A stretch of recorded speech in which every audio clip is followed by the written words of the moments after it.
क्या ये तासुर दुरुस्त है कि मौजूदा हुकूमत ने जो कर्जे लिए हैं इन्होंने नए तरक्याती मंसूबे या सब्सिडीज में नहीं झोंके बल्कि पुराने कर्जे उतारे हैं और सबसे ज्यादा कर्जे उतारे हैं? क्या ये तासुर दुरुस्त है? क्योंकि हुकूमत ये क्लेम करती है और लोग इन्हें ताना ये दे रहे हैं कि जी इन्होंने तो इतने कर्जे ले लिए, ये भी वही काम कर रहे हैं। इस पे आप क्या कहेंगे?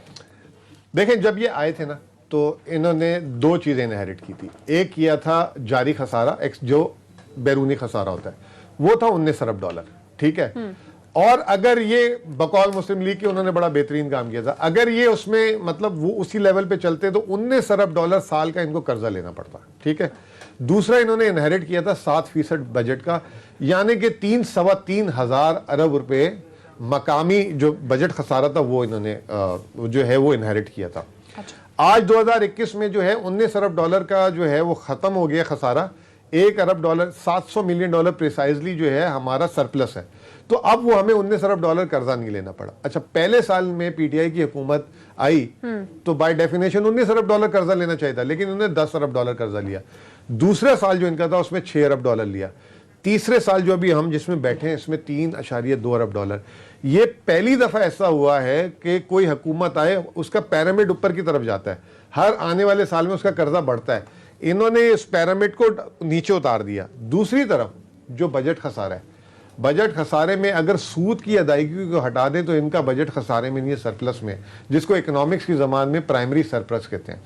तो जो कर्जा होता है ना, कर्जा, ये जो मुझे बड़ी उस दिन अफसोस हुआ, मुस्लिम लीग नून के लोगों ने जो प्री बजट सेमिनार किया, वो ना कर्जे को दिखा रहे हैं हजम के हिसाब से कि जी इतने अरब डॉलर का या इतने अरब रुपए।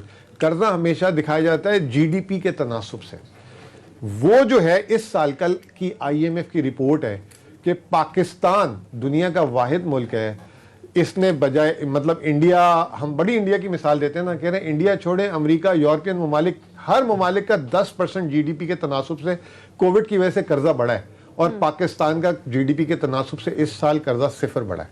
वैसे मकामी तौर पे लेकिन हुजम में बढ़ा है, लेकिन जीडीपी के तनासुब से उसका कर्जा 0 बढ़ा है। तो ये इतनी बड़ी अचीवमेंट है। लेकिन क्या कि हमने अपने सियासी तमगे लेने हैं, सामने वाले को बुरा दिखाना है, हुकूमत खुद भी नहीं बता पा रही, हुकूमत खुद भी, इनके लोग जो हैं वो पॉलिटिकल इश्यूज में ज्यादा पड़े रहते हैं। लेकिन मुज़म्मिल हसन साहब, यहाँ पर सबसे बड़ा इशू ये भी तो है ना कि फंड्स की तकसीम पर हम बहुत ज्यादा लड़ाई देख रहे हैं कि इस विफाक ने ज्यादा पैसे रख लिए या जो पैसे मिले वो कम मिले, हमें पूरा बजट नहीं मिला है। तो जो आजकल हम सिंध और विफाक के दरमियान आपस में लड़ाई देख रहे हैं, इस पे आप क्या कहेंगे? क्योंकि हमने पहले ये भी देखा कि कराची ट्रांसफॉर्मेशन प्लान के लिए 1200 अरब रुपए भी रखे गए, वो भी हमें नजर नहीं आ रहे कि कहां पर, क्योंकि भी आपने बात भी की है कि कराची बहुत ज्यादा डेवलप हुआ है, तो वो जो डेवलपमेंट के लिए बजट था वो सब कहाँ है? देखिए, मैं आपको एक कंफ्यूजन है।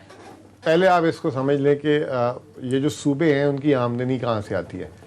सूबों की बमुश्किल जो अपना टैक्स है जो जमा करते हैं उससे वो पेंशन भी पूरी नहीं कर सकते।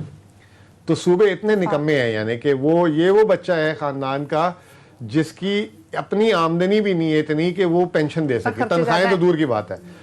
वफाकी हुकूमत जितना टैक्स जमा करती है ना, उसका 57.5% सूबों में बांट देती है। सबसे ज़्यादा पंजाब को, क्योंकि उसकी पॉपुलेशन ज़्यादा है, दूसरे नंबर पे सिंध को, तीसरे नंबर पे केपी को, चौथे नंबर पे बलूचिस्तान और फिर आज़ाद जम्मू कश्मीर को। अब आप ये सोचें कि 57.5% वफाकी हुकूमत अपना सारी रिसोर्सेज बांट देती है सूबों को, बाकी 40% पे उसने डिफेंस, सारा जो मुल्क का कर्जा है वफाकी हुकूमत संभालती है। इसके अलावा उसने अपनी तनख्वाहें भी देनी है, सारा कुछ करना है। तो वफाकी हुकूमत का जब पहला दिन बजट का होता है ना, ये बांट बूट के वो माइनस में आ जाती है। अब जो सिंध वाले कह रहे हैं कि जो वफाकी हुकूमत अपनी तरफ से तरक्याती अखराजात कर रही है उसमें जो है पंजाब को और दूसरे सूबों को ज़्यादा दे रही है, सिंध को कम दे रही है। मेरा सवाल सिंध हुकूमत से है। कराची जो है सिंध हुकूमत का 95% टैक्स जमा करता है। आपको पता है पिछले साल 350 अरब रुपए सिंध हुकूमत को सिर्फ कराची से टैक्स दिया। जो वफाकी टैक्स जाता है वो अलग है, और कराची की तरक्याती अखराजात इन्होंने 3 अरब रुपए रखे थे, लाड़काना से भी कम। तो जो आपकी पूरे मुल्क को मिनी पाकिस्तान कहा जाता है, सिंध ने, जो सिंध हुकूमत ने, हम खुद कराची से हैं, पिछले 13 साल में जितना कराची के साथ नाइंसाफ़ी की, उसका रेवेन्यू जितना कराची से जाता है उसके हिसाब से उसके साथ जस्टिफिकेशन ही नहीं की। ये किस मुंह से वफाकी हुकूमत से। सिंध में एम्बुलेंस नहीं है सिंध हुकूमत की तरफ से। फायर ब्रिगेड अभी वफाकी हुकूमत ने अभी दी है, फायर ब्रिगेड नहीं इतने बड़े सूबे में।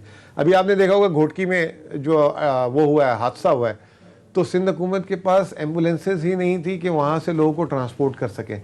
इससे आप अंदाज़ा लगाएं, कराची में लोग पानी ख़रीदते हैं, पूरे मुल्क में हम बताते हैं तो लोग कहते हैं आप पानी भी ख़रीदते हैं, यानी कि हमें जो नहाने धोने के लिए पानी चाहिए हम वो ख़रीदते हैं। तो जो अगर आप हालात देखें कराची के, उसके बाद कहा यह जाता है कि जी कराची तो 13 अलग अलग हुकूमतें हैं, ये कैंटोनमेंट अलग बने हुए हैं, ये अलग बने हुए हैं, तो ओनरशिप नहीं है, इस वजह से कराची का जो है वो बेड़ा गर्क है। कराची में आप जो है ना कोई 2 किलोमीटर की बगैर पैच के सड़क नहीं निकाल सकते।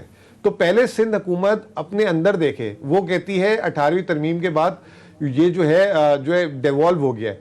इन्होंने जो है सूबों की डेवोल्यूशन के हिसाब से जो है अभी तक क्यों नहीं इकदाम किए, हर मतलब शहरों की आबादी के हिसाब से पैसे क्यों नहीं देते? नहीं देते इसलिए नहीं देते कि पीपल्स पार्टी का वोट बैंक कराची से नहीं है, और उनको पता है कि जहां वोट बैंक है वहीं पे जो है उन पे पैसे खर्च करो। मुज़म्मिल असलम साहब, ये बताइए कि 18वीं तरमीम के बाद क्या सूबों में कोई बेहतरी लाई जा सकती है इस मॉडल के साथ?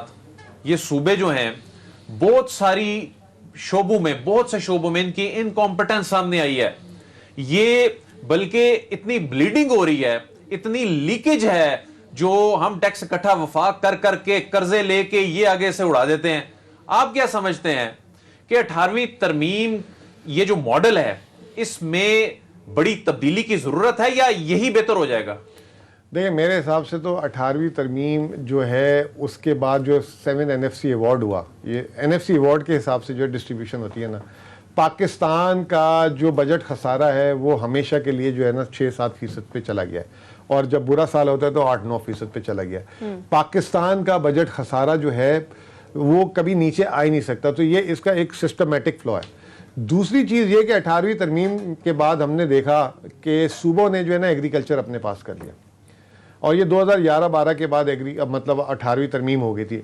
आपको पता है इस वक्त जो मुल्क में फूड इनसिक्योरिटी, अभी आप वफाकी हुकूमत को इल्ज़ाम दे देते हैं जी गंदम कम आ रही है, ये कम आ रहा है, वो चीनी महंगी हो गई, ये तो सारा का सारा चैप्टर ही एग्रीकल्चर का जो है सूबों के पास है। सूबों ने ये बताएं 10 सालों में, मैंने आज ही किसी को वर्किंग करके दी एक, जो पीपल्स पार्टी के दौर में औसतन 5 सालों में 1% जो है क्रॉप का साइज बढ़ा है, और मुल्क की आबादी 2% या 1.5% से सालाना बढ़ती है, यानी कि आबादी के तनासुब से भी जो है कम वहां पे पैदावार हो गई। और नून के दौर में क्रॉप्स की बात कर रहा हूं 0.68%। तो ये जो सूबों ने जब से ये ज़रात ली, और ये ज़रात ही जो है ना ये मुल्क है, मैं आपको एक बात बता दूं, अगर ज़रात ना सही हो तो महंगाई है, बेरोजगारी है, सब कुछ है, और हमें बाहर से इंपोर्ट भी करने पड़ जाती है। तो मेरी जो सबसे बड़ी शिकायत ये है कि इन्होंने आके जो है ज़रात को जो है तबाह कर दिया। दूसरे नंबर पे अगर आप एजुकेशन और हेल्थ की बात करें, अभी ये देखा, आप एक छोटी सी मिसाल है कोविड की आपके सामने।